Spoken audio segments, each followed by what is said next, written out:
കേരളത്തിൻ്റെ ഗാനഗന്ധർവൻ യേശുദാസിനെ ഗുരുവായൂർ ക്ഷേത്രത്തിൽ പ്രവേശിപ്പിക്കണം എന്നാവശ്യപ്പെട്ട് ശിവഗിരി മഠം രംഗത്ത് വന്നിട്ടുണ്ട്. കാലം ഇത്രയും മാറിയിട്ടും പുരോഗമിച്ചിട്ടും യേശുദാസിനെ പോലൊരു അതുല്യ കലാകാരന് ക്ഷേത്രത്തിൽ പ്രവേശനം നൽകാത്തത് കാലത്തിനോടും അദ്ദേഹത്തോടും ചെയ്യുന്ന അനീതിയാണെന്നാണ് ശിവഗിരി മഠം പ്രസിഡന്റ് സ്വാമി സച്ചിദാനന്ദ പറയുന്നത്.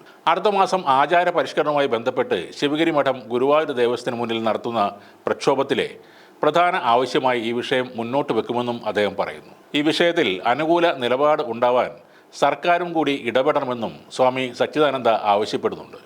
എന്നാൽ ക്ഷേത്രപ്രവേശനവുമായി ബന്ധപ്പെട്ട് ക്ഷേത്രം ഭരണാധികാരികളാണ് തീരുമാനം എടുക്കേണ്ടതെന്ന് യേശുദാസ് 2018 തന്നെ പറഞ്ഞിരുന്നു. തനിക്ക് മാത്രമായി പ്രവേശനം അനുവദിക്കേണ്ട കാര്യമില്ലെന്നും പൂർണ്ണ ഭക്തിയോടെ ഗുരുവായൂരപ്പനെ കാണാനെത്തുന്ന എല്ലാവർക്കും ക്ഷേത്രപ്രവേശനം ലഭിക്കുന്ന കാലത്ത് അവസാനത്തെ ഭക്തനായേ താൻ ക്ഷേത്രത്തിൽ പ്രവേശിക്കൂ എന്നും അദ്ദേഹം പറഞ്ഞിരുന്നു. ഇത്തരം വിഷയത്തിൽ ഇതാദ്യമായല്ല ശിവഗിരി മഠം പ്രതികരിക്കുന്നത്.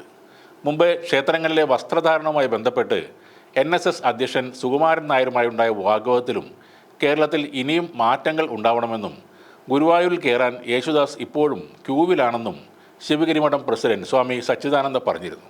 ഇത് സംബന്ധിച്ച് യേശുദാസുമായും ശിവഗിരി മഠം ചർച്ച നടത്തിയിരുന്നു.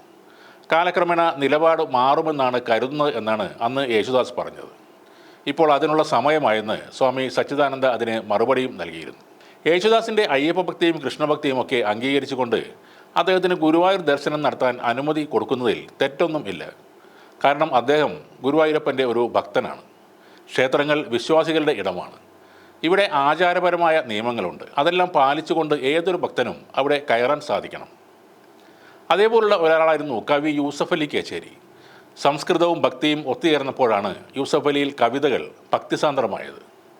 കേച്ചേരിയുടെ രചനകളിൽ ഏറ്റവും നിറഞ്ഞു നിന്നത് കൃഷ്ണഭക്തിയായിരുന്നു. ഒരു ഇസ്ലാമിക കുടുംബത്തിൽ ജനിച്ചിട്ടും അദ്ദേഹം ആദ്യം പഠിച്ചത് സംസ്കൃതം ഭാഷയായിരുന്നു.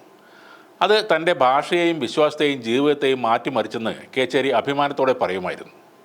ഗുരുവായൂരിൽ ഒരിക്കലെങ്കിലും കയറണമെന്ന് ഗുരുവായൂരപ്പ ഭക്തനായ യൂസഫ് അലി കേച്ചേരി വല്ലാതെ ആഗ്രഹിച്ചിരുന്നു. അത് നിറവേറ്റാൻ ആകാത്ത വിഷമത്തോടെ തന്നെയാണ് അദ്ദേഹം നമ്മളോട് വിട പറഞ്ഞത്.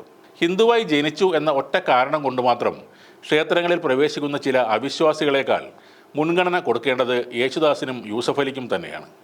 ഒരു ടൂറിസ്റ്റ് കേന്ദ്രത്തിൽ വരുന്നത് പോലെ ഗുരുവായൂരിൽ വന്നു പോകുന്ന ചിലരേക്കാൾ തങ്ങളുടെ മനസ്സിലെ ഇഷ്ടദൈവത്തിൻ്റെ മുന്നിൽ ഭക്തിയോടെ ആദരവോടെ ഒരു പ്രാവശ്യം നിൽക്കാൻ കൊതിച്ച ഇവരെയല്ലേ നമ്മൾ സ്വാഗതം ചെയ്യേണ്ടത്.